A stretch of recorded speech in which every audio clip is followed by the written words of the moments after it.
pledge allegiance to the flag of the United States of America, and to the republic for which it stands, one nation, under God, indivisible, with liberty and justice for all. Thank you. Okay, the first item on the agenda is appeal number 3111. The applicant, James and Christine Flynn, property located at 236 North Aberdeen Avenue, requests an extension of time for obtaining a permit under Section 280-144 of the code for an additional 6 months to June 16th, 2023. Is anyone here for the applicant? Can you introduce yourself? Good evening. I'm Christy Flynn, the applicant. We were before this board about a year ago for a by right subdivision of a single lot into two attached lots. There were steep slopes that the engineer testified had been likely man-made at the time the home was built in the 1880s. So of course we have no grading permit to support the man-made slopes, so we had to be before you for the steep slopes. You granted the variance for that, and then we continued forward on our subdivision and permitting process. We have now, as of this fall, been able to obtain our sewer planning module, which was the most difficult of those permits. But now we have received it, and now we're able to proceed to the next steps. But we won't have that complete before the deadline, which is December 27th of this year. And so we'd ask for an extension. What else do you need to obtain before you get your permit? We've got to record the plans, just the ministerial bits of it, and then the builder needs to be selected to design the house and build the houses. Okay. And you think you'll have sufficient time within 6 months, June 16th? I'm hopeful. The market's a little bit weird at this moment in terms of the general housing market, but I'm hopeful that 6 months we should be with a building permit. Right, okay. Does anybody have any questions? You're in front of a panel of the Radnor Zoning Board tonight. But any public comment? Seeing none, I'll move to grant the extension for 6 months in order to get a permit till June 16th, 2023. Second. Okay, any discussion? All those in favor say aye. Aye. Opposed? None. Passes 3-0. Good luck with your project. Thank you so much. Hopefully you don't need another extension. Fingers crossed. Okay. Next, appeal number 3125. The applicant Daniel Takafman and Angela Shen, property located at 515 Brookside Avenue, requests an extension of time for obtaining a permit under Section 280-144 of the code for an additional 6 months to April 29th, 2023. Is there anyone here for the applicant? Hi, Dan Takafman. Hi, Dan. How are you? Dan Takafman. Takefman. Okay. So we're working with the township to have a new storm drain built through our property, and that just sort of delayed things. You know, the essential reason for the request. Took quite a bit of planning and some delays, but we all got it done. Yeah, driving by there, it looks like they've been doing a lot of work. They did a lot of work and did a great job, fortunately. Of course, it hasn't rained a lot since, except for today. And yeah, this is your first extension request, right? Yes. And what do you have to do in order to get to the? We were working with contractors and figuring out fees and figuring out just confirming what we really want to do with the property. I think that's our main thing, and just trying to coordinate what makes the most sense for permitting. Got it. Any questions from the board? Any public comment? Seeing none, I'll make a motion to approve the application for an extension till April 29th, 2023. Second. Any board discussion? Seeing none, all those in favor say aye. Aye. Opposed? Hearing none, passes. Good luck. The next item on our agenda was appeal number 3140. They've requested a continuance, and I believe that's been granted. I don't expect to see anybody here tonight for that application. Next, appeal number 3146 have been granted a continuance to the January meeting. Is that 3146? 3146. Yeah, I think there's,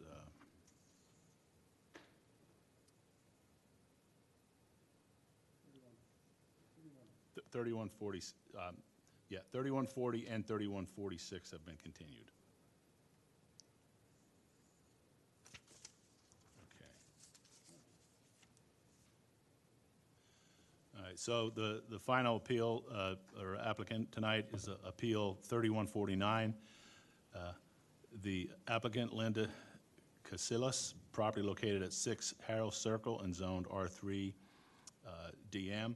The applicant seeks a variance from section 280-97 .B.3 of the code to rebuild an existing deck in the rear yard, which will reduce the required 30-foot setback to 21 feet 3 inches.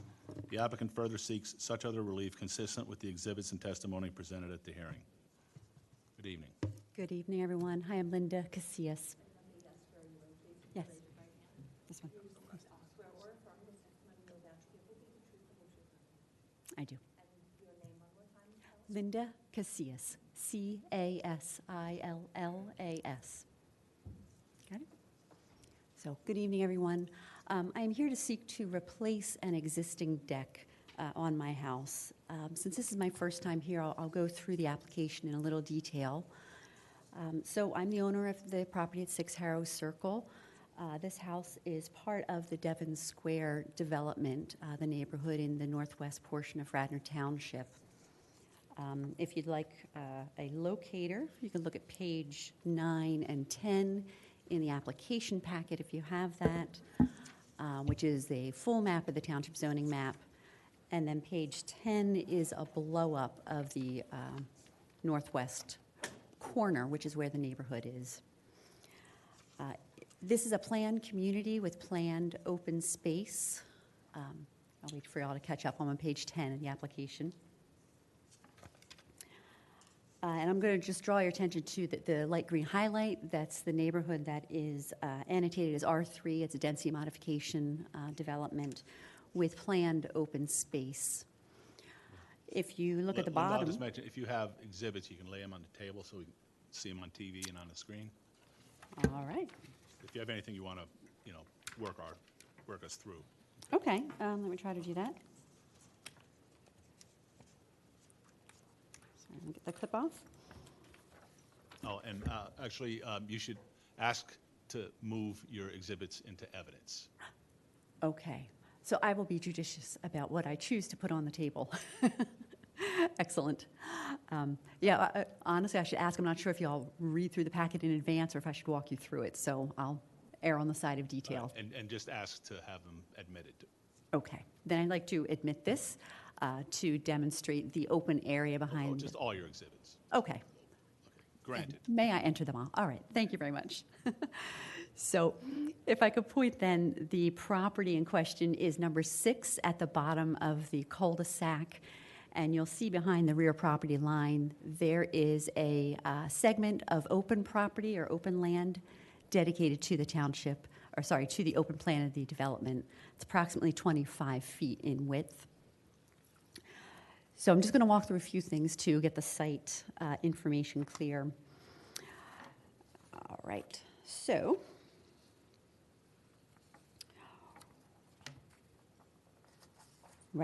this neighborhood was built between 1979 and 1981. My house in particular was first purchased in 1981. That was when we presume a certificate of occupancy was conveyed to the first owner. In the intervening 41 years, the property has changed hands approximately 6 times.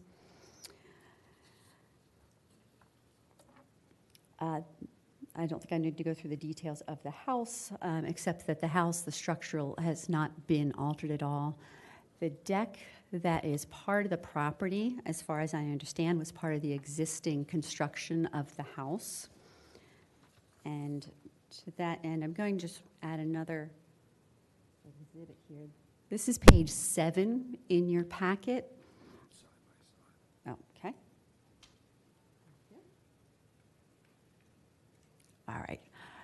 So attachment 1 or page 7 in your packet, this is the site. Certainly. That won't work. Yeah, that was- Use this plan, it's gonna be easier. We use a more zoomed in version. So at the base of the cul-de-sac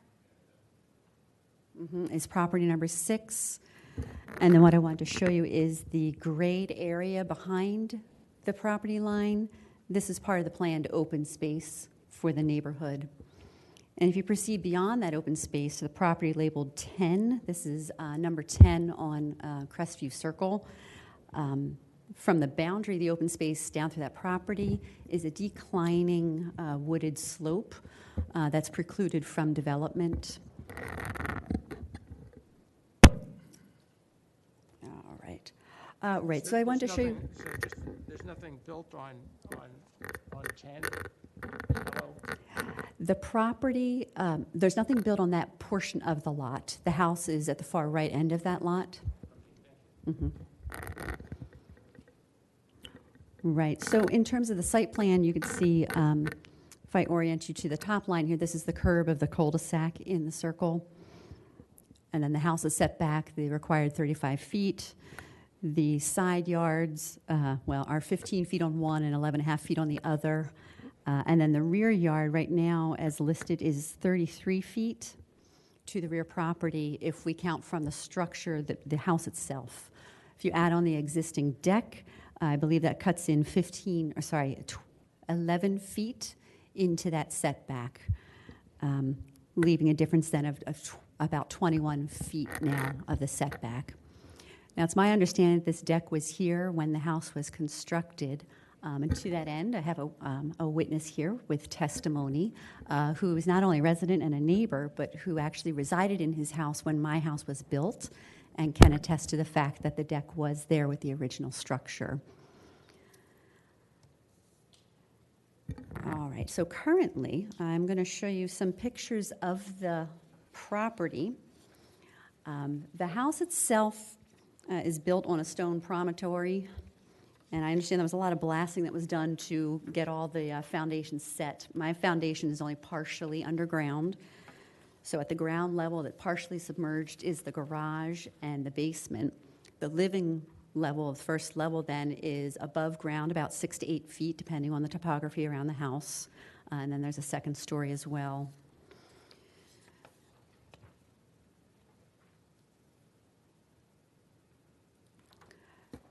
So on page 12 of your packet and in the camera view here, you'll see a few photos of the property. The top 3 photos on that cluster show you just where the deck is relative to the rear of the house. You can see the elevation of the deck, and you can see it's at the far south corner of the house. You'll also see there's a sliding door. That's the rear exit of the house that you can very barely see from this. I'll show you another photo, but the sliding door then connects to the deck. Without the deck, it would be about a 6+ foot plummet to the ground. The 2 photos at the bottom of this page just show 2 of the views of the neighboring houses, right and left. These are taken from my deck, so you can kind of see from that deck the view that the neighbors have. They have a very limited view of the deck as it is. On one side, it's very limited. On the other side, a little less so. On page 13, there's a few more photographs that, again, help to demonstrate where the deck currently is. So again, houses left and right, you can see that aspect. In the back of my yard actually extends back further than any of my neighbors. I can see the whole deck on my one neighbor's side, is in that picture. The photo in the middle of this page is a view from the deck to the rear yard boundary. I mentioned that there is the open 25 feet or so of the open plan of the property and then a descending wooden slope from there. So you can see from that angle, there's no actual neighbors within line of sight at that point. And having been down the hill, I can say it's very difficult to see the deck from down below there as well. And then the bottom two photos on this particular page just show some of the structural vulnerabilities. As you can see, the deck is pulling away from the house. It is very old, and there are cracks in the supporting vertical timbers. All right. From there, as far as I know, the deck has not been altered in any way. I've shown you some photos to evidence that it is dilapidated. It's a structural concern at this point for me. In fact, this summer, I've not had anyone on the deck. We've just come up and down the stairs because it has begun to wobble. So I would like to tear down this deck and replace it with the same size deck. That is, the footer beams will be in the exact same footprint as the existing footers. Right now, the current deck is just under 11 feet deep. The plan I have is for a deck that is 12 feet deep, but we can discuss that if that becomes an issue. The current width of the deck is 20 feet. The contractor plan, which does not have a page number, but the contractor plan is for 22 wide along the edge of the house. That doesn't interfere with any of the setbacks, et cetera. So when I contracted with this particular builder, he went through the motions to get the permit. The permit was filed. That application is in your packet. But unfortunately, the permit was rejected because, according to the site plan, you can see that the deck does project into that rear setback allowance. At that point, I contacted the township under the Right to Know Act and asked for the original building permits. After a diligent search, however, the township was unable to identify the original permits for the building. And if you care to see that, that is also in here on page 14. I'm not going to show that as evidence. It's too tiny to see. But that's the correspondence saying we can't find the original permits for the actual building. So after that, I guess what remains for me to share with you is I have spoken to my nearest neighbors, some of whom have a line of sight to the deck and most of whom actually do not. That's page 11A of the packet.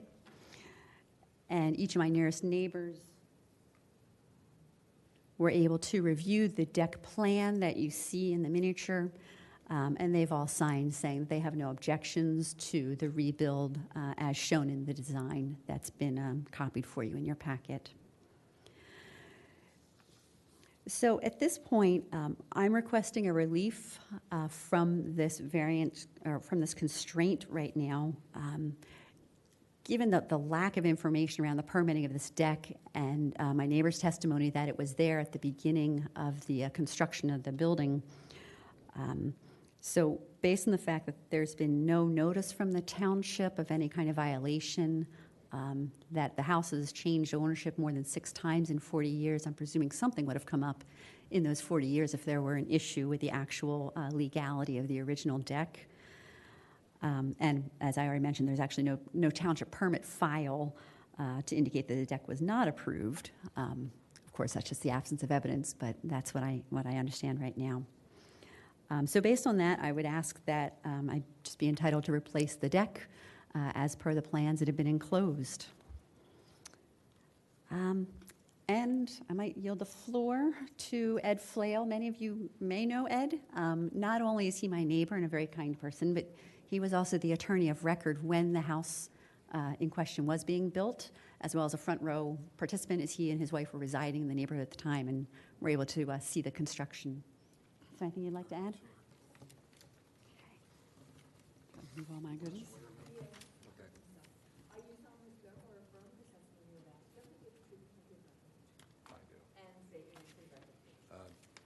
My name is Edward Flail. I am one of the owners of 10 Harrow Circle, which is the property 2 houses to the right as you face the subject property with my wife. Settled on the house and moved in on November 6, 1980. At that time, the foundation of this house was under construction. It's cinder block on the first floor, which is occupied by the garage and a basement. The living quarters are upstairs, as Ms. Casillas just said. This Devon Square development is a 32 townhouse, 38 single-family house development, which was started in 1979, and actual construction of houses went through till 1986. So I was one of the early occupants. But as you've seen, Harrow Circle is a cul-de-sac street. I have observed this house from the time I moved in until it was completed, and I've looked at this deck since then. I've been on it because I knew personally the first three people who owned the house, which stands from 1981 through 1999. And I have known the Casillas, and the gap is in between. I didn't know those neighbors personally, so I don't know. But when I looked at her deck for this application, it's the same deck.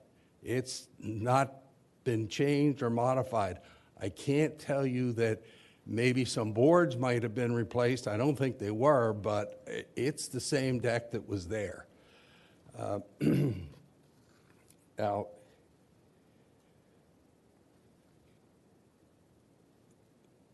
the house itself has never been altered, no additions or anything like that. There may have been some repairs, but nothing else has happened, and the deck hasn't been altered as far as I can see. I grew up in the construction business, so you know, while I wouldn't want to try to tell you I'm an expert, I think I can tell what I'm looking at, and I don't see that there's been anything done to this deck since it was put in there. The house appears to have been built right on the setback line by the township's interpretation that we're in violation. But it's got sliding glass doors in this deck, so if it weren't permitted, I can't see that the developer and builder would have gone ahead and done it when they would have been violating a permit. I didn't represent the developer and builder. I am an attorney, I guess we should state for the record. When the approvals were given here, John Alden, who was the president of the Board of Commissioners in Radnor Township at the time, represented him during the subdivision process. But I was involved with the partnership, CRB Partnership, who developed it, and E.J. Callahan and Company, who built all the houses at that time. And right after, actually before I moved in, I took over handling their legal affairs. And I know that there were concessions given on this property and some requirements that were imposed. For instance, the houses can't be any closer together than 20 feet at the closest point. Regardless of where the lots are and where the setbacks are, that's a requirement from the township approvals. So this may be a little speculation on my part, but I wouldn't be a bit surprised if this deck were permitted at the time in accordance with the approval process. I can't imagine that they wouldn't have had building permits. The property's been transferred 6 times. There had to be a certificate of occupancy issued at the time. So I'm thinking that this is a legal deck, but since we don't have the township permit file, we can't know for sure.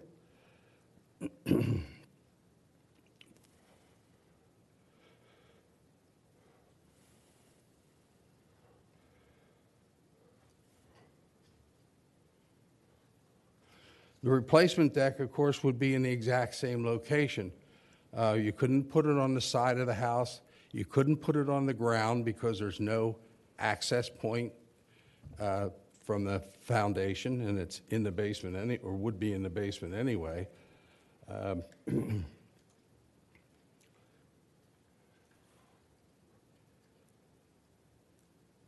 At the time the house was built, had there been any notices of code violations, I would have been involved because I was representing them at the time. As far as I know, there weren't any.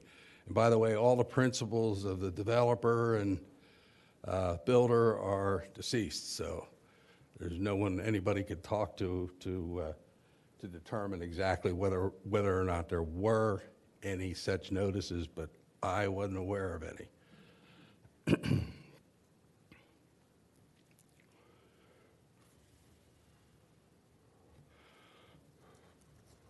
I also have been legal counsel to the Board of Directors of the Devon Square Association, which is the open space association for the development.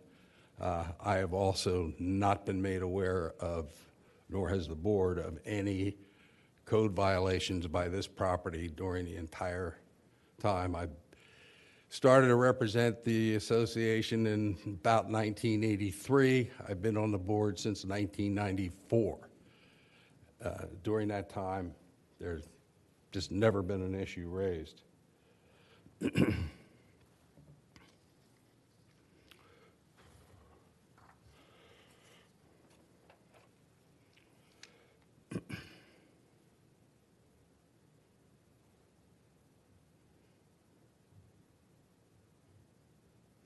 Also, under the declaration for Devon Square, owners are required to apply to the Devon Square Board of Directors for permission to do any improvements on their units.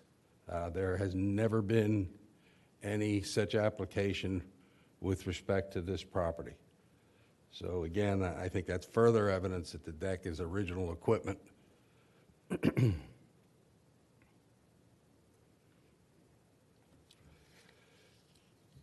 So although the deck doesn't meet the rear yard setback requirement of the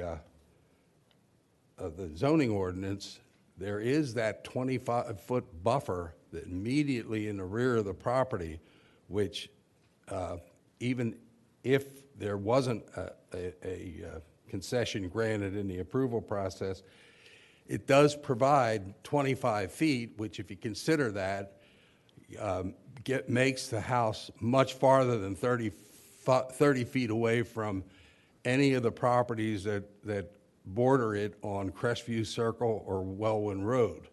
So there's plenty of site protection, plus all that area in the backyards of those houses and in the buffer area of this house are wooded.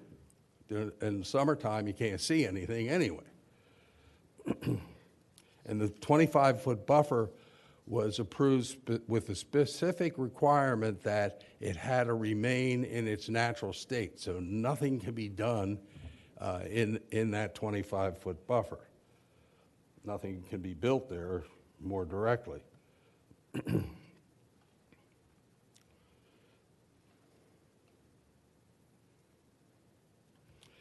If this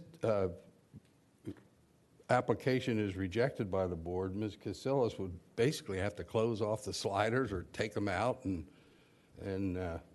put a wall there because she couldn't use it. There's just no room to have a deck there, and wouldn't be safe for people to be able to use the sliders, which I think would constitute a hardship that was not of her making. And allowing her to replace the deck would really just be the permission to continue a condition that's existed for over 41 years without any complaints from the neighbors or any adverse effect on them. There is no other place that she could put a deck. The side yards, she would try to put it on the side of the house. That would intrude into the side yard setback. So that wouldn't solve the problem. And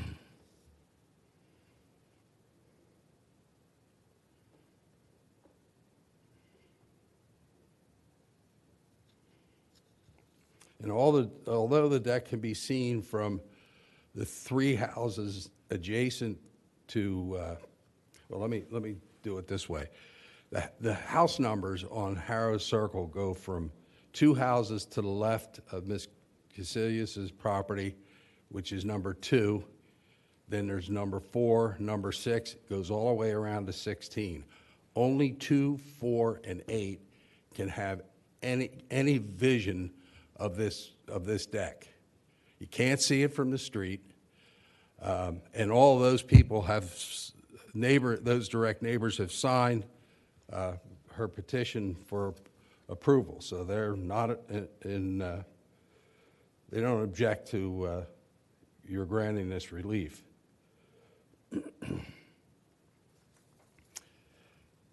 And once again, I don't see any way that replacing what's already there would have any adverse effect on the health and safety of the community or members of the public.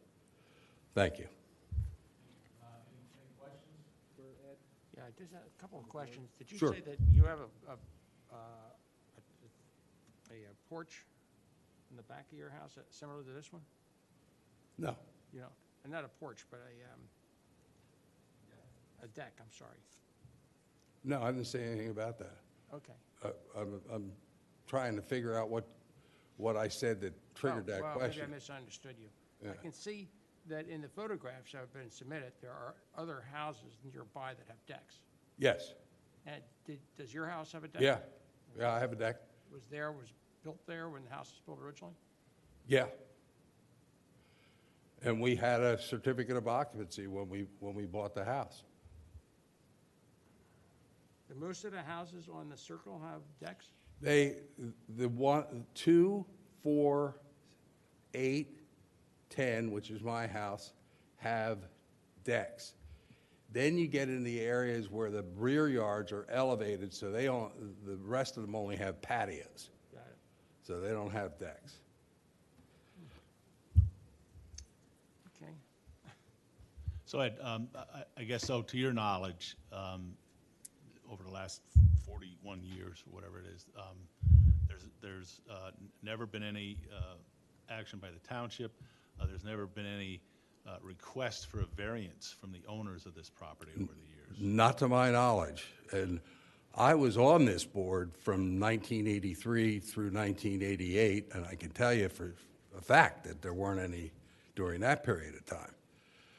But We saw your picture on the wall in the lodge.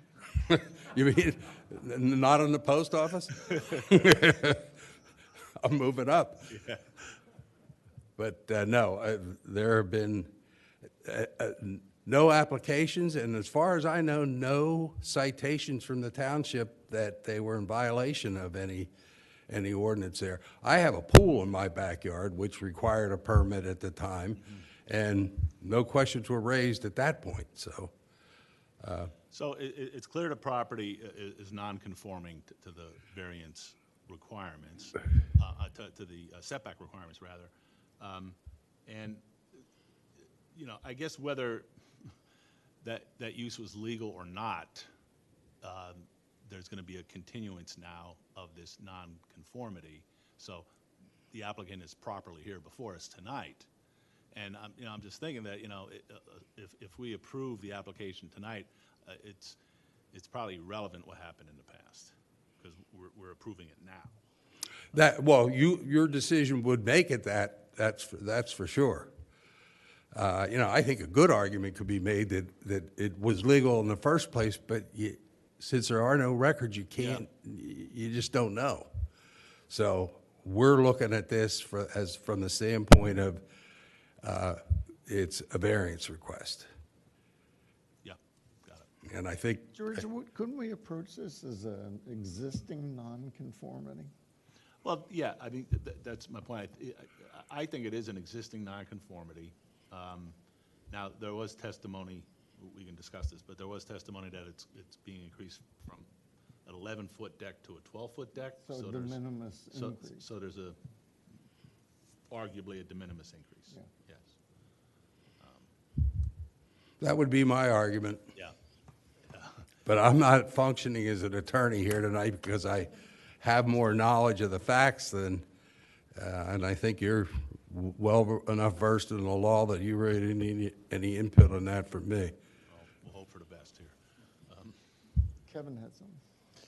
The code does allow for non-conforming structures to remain and to be expanded. Unfortunately, and this has been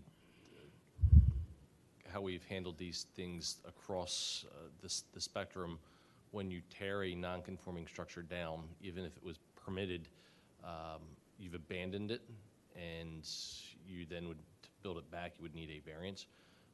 We see that a lot with buildings, and people go through great lengths to preserve a wall or a portion of the foundation of the ground. So fortunately, and it's been what has been consistent since I've been here for 12 years, and what I inherited, and that's what we've been consistently carrying forward. So that's why, you know, when we looked at this, and there were no records of how this was built and, you know, whether relief was granted in the past, is what unfortunately brought this here. I don't have a problem with the application, just needs technically needs the variance. When I was on the board, we had an application from Inverary for an elevated deck, and we spent 3 hours arguing over whether or not a deck was even a structure at that point, and we decided it wasn't. And after that, they passed the ordinance that said it was, which I think actually was correct. And those are high decks. Yeah. Any other questions for Ed? Okay. No public comment, I can see, so thank you, Ed. Thank you. Anyone like to make a motion? Well, I think there is a hardship here, and I think that the variance is the way to go to make the record clear. So I would move that the appeal 3149 be granted, that a variance be granted from section 280-97.b.3 of the code to rebuild the existing deck in the rear yard, which will reduce the required 30-foot setback to 21 feet 3 inches. Second? Second. Board discussion? Board vote? All in favor, say aye. Aye. Opposed? Seeing none. Application's approved. Good luck with your project. Thank you very much. Thank you very much. And I think that's the end of business for the year. Everybody have a great holiday.